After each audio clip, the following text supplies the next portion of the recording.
Hello नमस्कार दोस्तों, स्वागत है आपका हमारे इस नई वीडियो में। इस वीडियो में हम बात करेंगे संख्याओं के अगले पार्ट अपरिमेय संख्याओं के बारे में। हमने थोड़ा सा रिवीजन कर लेते हैं जल्दी जल्दी से, है ना। 3 प्रकार की संख्याएं पढ़ी हमने पहले। नेचुरल नंबर किससे डिनोट, कैपिटल एन से। फिर पढ़ी हमने पूर्ण संख्याएं, किससे डिनोट, डब्ल्यू से। फिर पढ़ी हमने इंटीजर्स, पूर्ण संख्या, पूर्णांक, है ना। क्या होते हैं पूर्णांक? इनमें नेचुरल नंबर में 1 से शुरू होकर अनंत तक, होल नंबर 0 से शुरू होकर अनंत तक, और इंटीजर इसको जेड से डिनोट करते हैं। ये शुरू होकर माइनस में भी आएगी, प्लस में भी आएगी। फिर इसके आगे हमने पढ़ी है परिमेय संख्या। क्या पढ़ी? इसमें क्या है, पी बटा क्यू के रूप में लिख सकते हैं, जहां Q is not is equal to 0। और पी और क्यू किसे बिलोंग करते हो? जेड से। ये आपको पता ही हो, पहले ये चीज तो आपको याद होनी चाहिए। फिर आगे हम परिमेय संख्या से एक और कदम आगे ये देख लेंगे। जो संख्या परिमेय नहीं है वो संख्या कौन सी होगी? अपरिमेय। तो चलिए पहले इसकी डेफिनेशन देख लेते हैं, परिभाषा देख लेते हैं ना।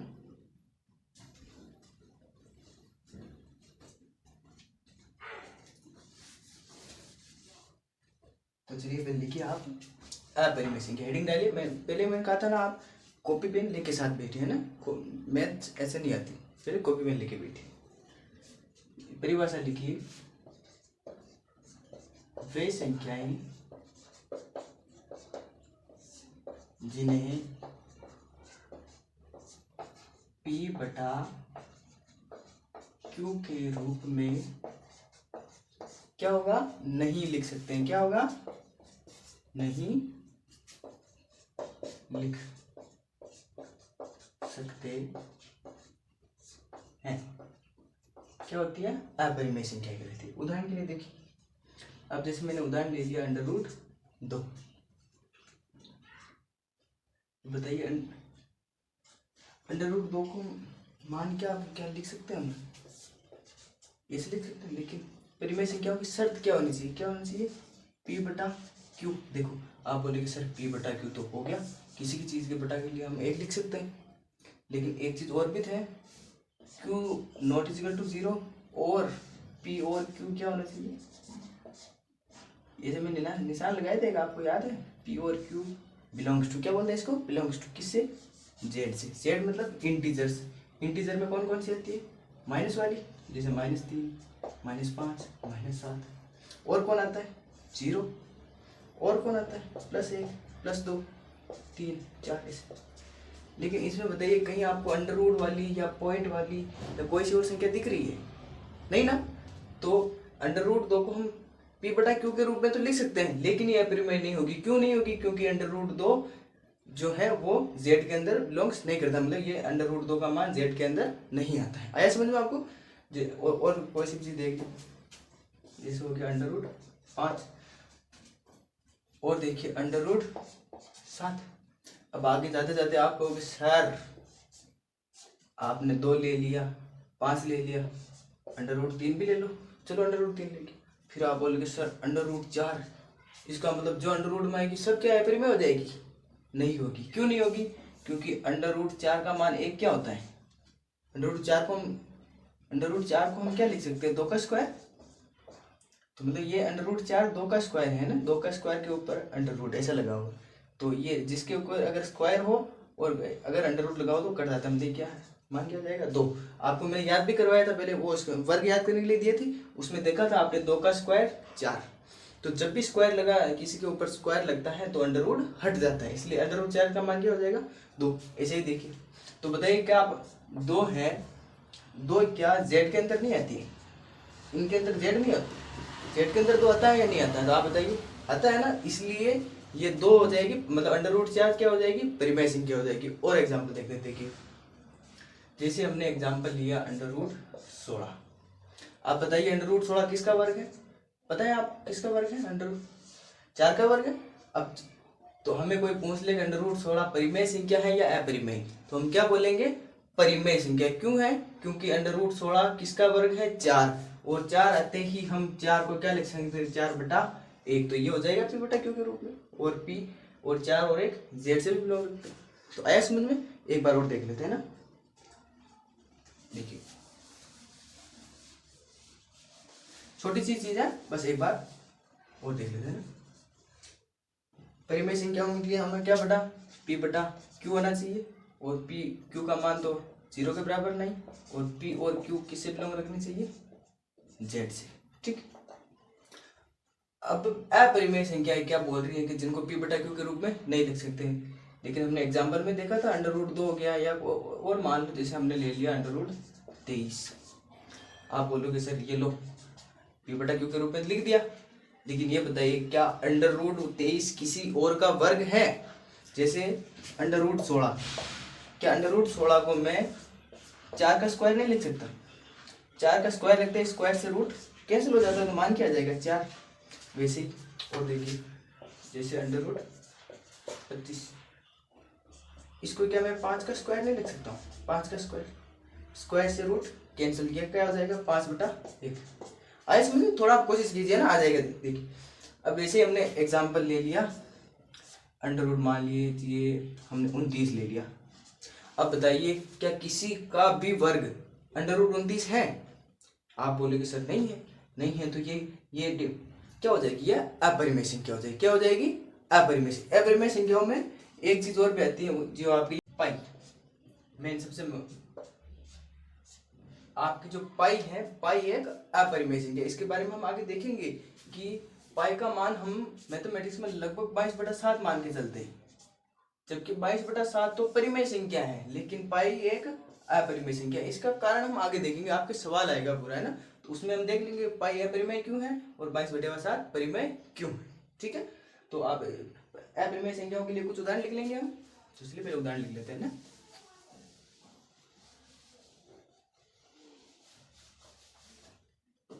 अब देखिए इनके उदाहरण लिख लेते हैं। उदाहरण क्या हो जाएगा, √2, √5, √29, √21, आपकी इच्छा हो जाए ना, ये क्या हो जाएगा एग्जाम्पल पाई, क्या हो जाएगा पाई। ठीक है, याद रहेगा। और एक ई भी आता है एक्सपोनेंशियल, वो लगा बड़ा लेवल का हो जाता है ना, ऐसे ई। ठीक है, ध्यान रखिए आप, है ना, ये इसके एग्जाम्पल हो गए। चलिए अब इसी के ऊपर बेस है आपकी जो है एक प्रश्नावली आपके 1.2, प्रश्नावली 1.2, उसको हम सोल्व कर लेंगे जल्दी जल्दी से। पहले हम उसका एक एग्जांपल देख लेते हैं ना। आपके ये जो संख्या रेखा पर निर्धारण का है, इसमें एक एग्जांपल बता रखा है, उदाहरण नंबर 3। हम एक एग्जांपल देख लेंगे, फिर उसके बाद हम प्रश्नावली शुरू कर देंगे ना, कि इसमें बता रखा है कि √2 है, उसको आप क्या कीजिए, संख्या रेखा पर इसका स्थान क्या होगा। हमें पता है √2 का मान कुछ तो होता ही होगा, √ खोलेंगे तो कुछ तो इसका मान आएगा ही। अब जैसे एक पॉइंट हम लिखने के लिए 1.414 लिखते हैं, लेकिन अब इसको संख्या रेखा पर दर्शाने के लिए कुछ तो होगा ही। संख्या रेखा हमने पढ़ी थी ना, 0, 1, 2, तो 1.414 मतलब यहीं पर कहीं पे होगा इसका मान। तो हम उस मान को फाइंड आउट करेंगे कि हम संख्या रेखा पर √2 का मान कहाँ तक निकाल, मतलब क्या होता है ये √2 का जो मान है, हम संख्या रेखा पर कहाँ डिनोट करेंगे, वो चीज हम निकालना सीखेंगे, है ना। चलिए शुरू करते हैं। समझ में आ रहा है ना, तो बता दीजिएगा आप, है ना, कमेंट कर दीजिए। कमेंट करोगे तो हमें पता चलेगा कि आपको समझ में भी आ रहा है या नहीं आ रहा है। तो स्पीड बीट का जो भी नहीं है आप बोल दीजिए, जो भी कमी रही आप बोल दीजिएगा, है ना। चलिए शुरू करते हैं। तो देखिए इसको करने के लिए हम पहले आपको मैं रफली समझा देता हूँ। जैसे ये संख्या रेखा है, ये मान लिया हमने 0। अब 0 और 1, ये यहाँ पर 1 होगा, इतनी दूरी है, इसके आगे ही जस्ट उतनी दूरी पर 2 होगा, लेकिन हमें लेना है 1 सेंटीमीटर। क्यों लेना है, क्योंकि हमें √2 चाहिए, तो क्या लेंगे हम 1 सेंटीमीटर। ये लिया हमने 1 सेंटीमीटर, जितना यहाँ पर लिया उतना को उतना 1 सेंटीमीटर हम ऊपर लेंगे। ऐसे समझ, जितना हमने 1 सेंटीमीटर यहाँ लिया है उतना ही यहाँ लेंगे। मतलब देखिए अब आप कुछ आकृति दिखेगी एक चीज। अब ये जो 1 सेंटीमीटर लिया उसको हम मिला देंगे यहाँ से। बताइए ये कौन सा त्रिभुज है, इस त्रिभुज का नाम बताइए। देखिए ये त्रिभुज है, हम इसको बोलते हैं समकोण त्रिभुज। कौन सा त्रिभुज, समकोण। समकोण त्रिभुज क्यों, क्योंकि एक कोण इसमें कौन सा है, 90 डिग्री का। अब देखिए समकोण त्रिभुज में एक प्रमेय चलती है, पाइथागोरस प्रमेय, सब बहुत प्रसिद्ध प्रमेय है ना एक प्रकार। तो ये क्या हो जाएगा, आधार समकोण के सामने वाली भुजा कर्ण ठीक है। बाकी इस कोण के सामने वाली भुजा हो जाएगी लंब। अगर हम इस कोण को आधार मानकर खींचेंगे तो ये लंब हो जाएगा, इस कोण को अगर हम देखेंगे तो ये इसके लिए ये लंब हो जाएगा। तो इस पाइथागोरस प्रमेय क्या कहती है कि कर्ण का स्क्वायर वो बराबर होता है आधार के स्क्वायर के और किसके, लंब के स्क्वायर के बराबर, लंब स्क्वायर। ये प्रमेय आप लिख लीजिए ना कि कर्ण स्क्वायर बराबर क्या होता है, आधार स्क्वायर प्लस लंब स्क्वायर। सॉल्व कैसे करेंगे, देखिए हमने हमारा आधार क्या है 1 सेंटीमीटर, क्योंकि हमने 0 से 1 तक लिया और जितना आधार है उतना ही लंब है। तो चलिए देखिए आधार क्या है अपने 1, मतलब 1 का स्क्वायर प्लस लंब कितना है अपना, लंब भी 1 का स्क्वायर। तो ये क्या, 1 का स्क्वायर क्या होता है 1 प्लस क्या हो जाएगा 2।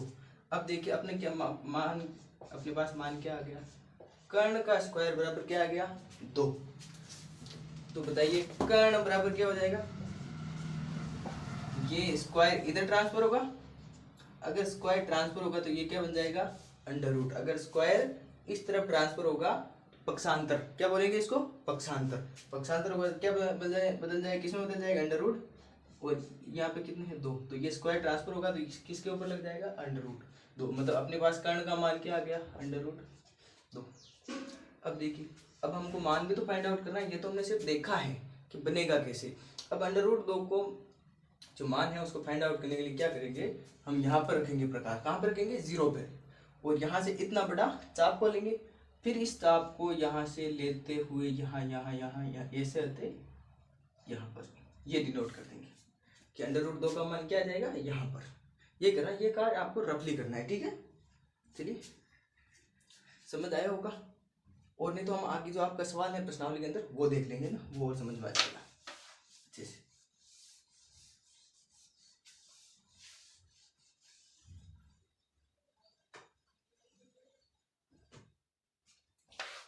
चलिए प्रश्नावली शुरू करते हैं।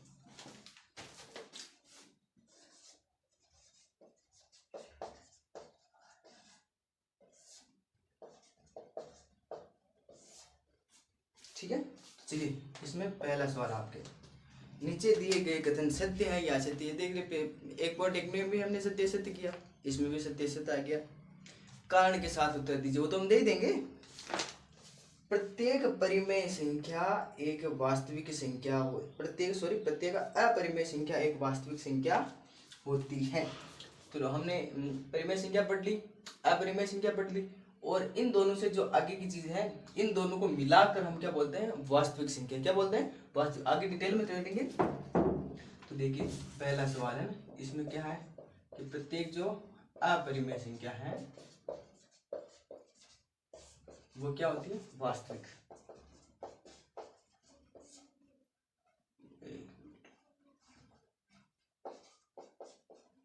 वास्तविक है ना, कैसे, अपरिमेय के अंदर क्या आ जाएगा, जैसे ये under root 2, under root 5, under root 7, और वास्तविक के अंदर क्या होता है, एक तो 1 2 3। देखिए परिमेय के अंदर क्या होता है p/q, मतलब परिमेय के अंदर सब वाली संख्या आगे केवल पॉइंट को छोड़कर, और पॉइंट वाली किसमें आ जाएगी, अपरिमेय। इन दोनों को मिलाकर क्या बोलेंगे हम, वास्तविक रियल नंबर है ना। और देख लेंगे इनको डिटेल से, अभी के लिए इतना ही ध्यान रखिए ना। तो क्या होगा, प्रत्येक अपरिमेय संख्या वास्तविक संख्या होती है, ये कथन क्या हो जाएगा सॉरी है ना, सत्य हो जाएगा। क्यों, क्योंकि वास्तविक संख्या के अंदर ही क्या होती है, पहले अपरिमेय संख्या है, ठीक है। दूसरा, संख्या रेखा का प्रत्येक बिंदु अंडर रूट m का होता है, जहां m एक प्राकृत संख्या। बोलिए देखिए, मतलब अंडर रूट m के अंदर हम क्या रख सकते हैं, 2 अंडर रूट 3, क्योंकि प्राकृत है, प्राकृत मतलब 1 2 3 4 5, अंडर रूट 4 अंडर रूट 5 सब लोग रख सकते हैं ना। लेकिन ये बोल रहा है कि संख्या रेखा पर प्रत्येक बिंदु, अब प्रत्येक बिंदु का मतलब ये है कि अंडर रूट 2 के मान के और अंडर रूट 3 के मान के, इन दोनों के मान के बीच में भी अनंत परिमेय संख्या होती है। अब उनको प्रत्येक को तो हम पॉइंट में डिनोट नहीं कर सकते, तो ये जो अंडर रूट, क्योंकि अंडर रूट 2 का मान डिफाइन नहीं कर सकते लगातार, लास्ट तक हम नहीं जा सकते, इसलिए अंडर रूट जो इसमें ये कथन है ये गलत हो जाएगा ना। क्योंकि इन ये आपके आप लिखेंगे कैसे, क्योंकि √2 और √3 एग्जाम्पल के रूप में ना कि इनके बीच में भी अनंत अपरिमेय संख्या है, परिमेय संख्या होती है, इसलिए ये जो √m है वो प्रत्येक बिंदु √m के रूप का नहीं होता है। क्यों नहीं होता? क्योंकि इनके बीच में भी अनंत परिमेय संख्या होती है। ठीक है। तीसरा, प्रत्येक वास्तविक एक अपरिमेय संख्या होती है। ये उल्टा हो गया, देखिए अगर हमने इसको सत्य किया तो वो तो उल्टा तो ऐसे ही सत्य हो जाएगा, क्योंकि प्रत्येक अपरिमेय संख्या वास्तविक संख्या होती है, प्रत्येक वास्तविक संख्या अपरिमेय संख्या नहीं होती, क्योंकि अपरिमेय संख्याओं की शर्त क्या है, p/q के रूप में नहीं लिख सकते, और जिनको p/q के रूप में लिख सकते हैं वो अपरिमेय न होकर क्या कहला जाएगी, परिमेय संख्या कहला जाएगी। इसलिए ये प्रत्येक जो वास्तविक संख्या है वो अपरिमेय संख्या नहीं होती, जबकि प्रत्येक अपरिमेय संख्या वास्तविक संख्या होती है और प्रत्येक वास्तविक संख्या अपरिमेय संख्या नहीं होती। कथन सुन लीजिए, एक बार वापस सुन लीजिएगा ना। प्रत्येक अपरिमेय संख्या एक वास्तविक संख्या होती है, लेकिन प्रत्येक वास्तविक संख्या अपरिमेय संख्या नहीं होती है। आया समझ में? चलिए दूसरा सवाल तो आपके बहुत इजी है। देखिए, क्या सभी धन पूर्णांकों के वर्गमूल अपरिमेय होते हैं? नहीं। यदि नहीं तो एक ऐसी संख्या वर्गमूल उदाहरण दीजिए तो परिमेय। देखिए ये मैंने आपको शुरू में बता दिया, जैसे हमने उदाहरण ले लिया √9। √9 का किसका वर्ग है? 3। तो बताइए, देखिए धन पूर्णांक, पूर्णांक भी है, √9 पूर्णांक होता है, और इस 9 का अगर वर्गमूल करें तो क्या हो जाएगा? 3। 3 एक क्या है? परिमेय संख्या। जबकि इसमें क्या दिखा रखा है कि क्या सभी धन पूर्णांकों के वर्गमूल अपरिमेय होते हैं? नहीं होते, क्योंकि हमने देखा √9 का वर्गमूल क्या होता है? 3। तो 3 को 3/1 रूप में ले सकते हैं, और ये क्या होती है? परिमेय। उदाहरण आप अपने मन से बना सकते हैं, जैसे √16 और √36। कारण लिख दोगे आप, क्योंकि सभी जो ये उदाहरण में लिख देना कि इनमें ये सभी परिमेय संख्या हैं, इसलिए सभी जो पूर्णांक है उनके जो धन पूर्णांक है उनके वर्गमूल अपरिमेय नहीं होते हैं। ठीक है। और देखिए लो, ये आपके √5 वाला आ गया। ये सवाल थोड़ा समझने जैसे, वैसे ये एग्जाम में नहीं आएगा ना, क्योंकि ये क्रिया विधि है केवल।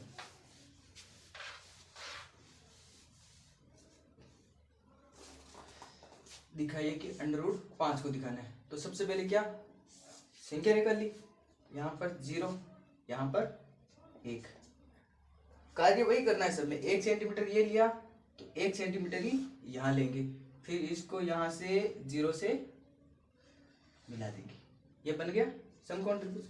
अब क्या करना है, ये अपने इसका मान क्या आ जाएगा? √2, क्योंकि ये क्या हो जाएगा? 1 प्लस, इसको मान ले हम a b और ये हो जाएगा c। अब देखिए ये क्या हो जाएगा? ac² बराबर ab² प्लस cb का स्क्वायर, 1 का स्क्वायर प्लस 1 का स्क्वायर, ये तो सिर्फ रख लिया ना, तो ये हो जाएगा √2। अब देखिए √2 का मान तो आ गया, हमें ऐसे ही आगे √5 तक चाहिए, तो इस बार हम क्या करेंगे? ये तो √2 है ही है, इसको ये पहले हमने आधार इसको माना था, अब आधार मानेंगे हम इसको आधार मान के यहाँ पर स्केल रखे, यहाँ से खींचेंगे हम 1 सेंटीमीटर की लाइन। कितना है? 1 सेंटीमीटर, याद रखिए ना। फिर यहाँ से मिला देंगे इसको। अब देखिए यहाँ बन गया समकोण। हम बताया था मैंने, समकोण के सामने की भुजा कर्ण, और ये जो कोण बनेगा इसके सामने की भुजा ये हो जाएगी लंब, और ये तो हमने आधार हो गया। तो मतलब इसमें क्या है? इसमें कर्ण स्क्वायर के बराबर क्या हो जाएगा? √2 का स्क्वायर प्लस √1 का स्क्वायर। देखिए क्या हो जाएगा? √2 का स्क्वायर है ना, √2 का स्क्वायर तो क्या होता है? 2, और ये 1 का स्क्वायर क्या हो जाएगा? 1, ये क्या हो जाएगा? 3। कर्ण स्क्वायर है ना अपने, तो कर्ण का मान क्या हो जाएगा? √3। तो इस संख्या रेखा पर ये जो चीज है इसका मान क्या आ गया? √3। देखिए ये मान आ गया √3। अब आगे देखिए,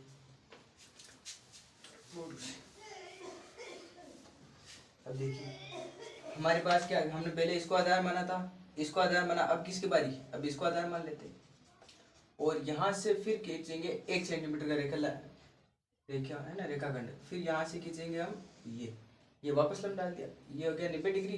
इसके सामने की क्या हो जाएगी? कर्ण। क्या हो जाएगी? कर्ण। तो देखिए ये हो जाएगा लंब। अब इस आधार का मान फिर से देखिए, कर्ण का स्क्वायर बराबर आधार स्क्वायर प्लस लंब स्क्वायर, है ना। तो इसमें देखिए आधार क्या है अपने अंडर रूट 3 का स्क्वायर प्लस लंब क्या है इसमें 1 का स्क्वायर। मैंने बताया था अगर अंडर रूट के ऊपर स्क्वायर हो तो अंडर रूट हट जाता है। ये क्या हो जाएगा 3 प्लस 1 के ऊपर स्क्वायर 1, ये क्या हो जाएगा, ये आ जाएगा 4। अब देखिए अपने पास तो क्या है, कर्ण स्क्वायर है, हमको तो चाहिए केवल कर्ण। इसका मान क्या हो जाएगा अंडर रूट 4, मतलब इस रेखा का मान, इस कर्ण का मान क्या आ जाएगा अंडर रूट 4 हमको। लेकिन किसका चाहिए, हमको चाहिए था अंडर रूट 5 का। देखिए 2 3 4, अब आएंगे हम 5 के ऊपर। यहाँ से फिर खींचेंगे हम 1 सेंटीमीटर का रेखाखंड, फिर यहाँ से मिलाएंगे ऐसे। ये देखिए ये बन जाएगा समकोण, यहाँ से बनेगा, ये बन जाएगा इसका कर्ण, है ना। तो देखिए इसमें ये बन जाएगा इसका फिर आधार, ये हो जाएगा लंब। सॉल्यूशन देखिए फिर आधार का स्क्वायर, आधार क्या है इसमें अंडर रूट 4 का स्क्वायर हो जाएगा, फिर अंडर रूट नहीं 1 का स्क्वायर, है ना। 1 का स्क्वायर अंडर रूट 4 का स्क्वायर क्या हो जाएगा 4 प्लस 1 का स्क्वायर 1, क्या हो जाएगा अपने पास 5 आ गया। हमें ये सूत्र ये यहाँ से शुरू होगा ना अप्लाई, तो यहाँ से सूत्र अप्लाई किया हमने, क्या आ गया अपने पास 5। हम कर्ण का स्क्वायर का मान क्या हो गया, कर्ण स्क्वायर का मान क्या हो गया 5। तो हमें क्या चाहिए कर्ण, तो स्क्वायर को इधर ट्रांसफर, क्या हो जाएगा अंडर रूट 5। ये देखिए अब यहाँ से जो अंडर रूट 5 आया, ये जो रेखा होगी ना, ये यहाँ पे आपको प्रकार रखना है, फिर यहाँ से ऐसे डॉट डॉट डॉट डॉट करते हुए यहाँ पर मिलाना। कैसे होगा देखिए वापस एक बार समझिए ना। तो ये रचना है, ऐसा कुछ नहीं करना, इसमें जो हमने किया वही करना है। देखिए पहले हमने क्या किया, ए बी 1 सेंटीमीटर का रेखाखंड लिया, वैसे ही बी से 1 सेंटीमीटर का रेखाखंड ऊपर खींचा, फिर ए से सी को मिलाया तो ये क्या बन गया समकोण त्रिभुज। अब लिखेंगे हम समकोण त्रिभुज ए बी सी में ये जो है ए सी बराबर क्या हो जाएगा अपने पास कर्ण है, ए बी बराबर क्या है आधार, बी सी बराबर ये हो जाएगा लंब। ये चीज हमेशा आगे बढ़ती रहेगी। पहले हम आधार का स्क्वायर, मतलब पहले हमें अंडर रूट का मान मिलेगा, फिर इसी को आधार मान लेंगे तो फिर अंडर रूट 3 का मान मिल जाएगा, फिर अंडर रूट 3 को आधार मान लेंगे तो अंडर रूट 4। वैसे ही आप अंडर रूट अगर 5 को आधार मान लेंगे तो आपको आगे under root 6, under root 7, under root 8 उनके मान मिलते जाएंगे। तो आशा करता हूँ आपको ये समझ में आया होगा। तो इसके साथ ही हमारी ये जो प्रश्नावली 1.2 है वो भी कंप्लीट हो जाती है। तो देखिए हमने परिमेय संख्या पढ़ ली, अपरिमेय संख्याएं भी पढ़ ली, फिर हमने जो हमने वास्तविक संख्या पढ़नी है हमको, पहले हमने नेचुरल नंबर पढ़ लिए, वोल नंबर पढ़ लिए, इंटीजर पढ़ लिए, रेशनल पढ़ लिए और इरेशनल पढ़ लिए। मतलब 5 संख्याएं तो हमने पढ़ ली है। उसके आगे की जो संख्या आती जाएगी हम वो पढ़ते रहेंगे। पहले आप हमसे जुड़े रहिए, अगर कुछ देखो दिक्कत आती है तो आप हमें बताएंगे तो उसका सुधार हो जाएगा धीरे धीरे ना। तो पहले आप बताइएगा क्लास आपको कैसी लगी, अच्छी लगी हो तो लाइक कीजिएगा ताकि हमें मोटिवेशन मिले भी हम वीडियो बनाते रहें, क्योंकि बहुत सारे बच्चों के टीचर की बहुत ज़्यादा कमी है।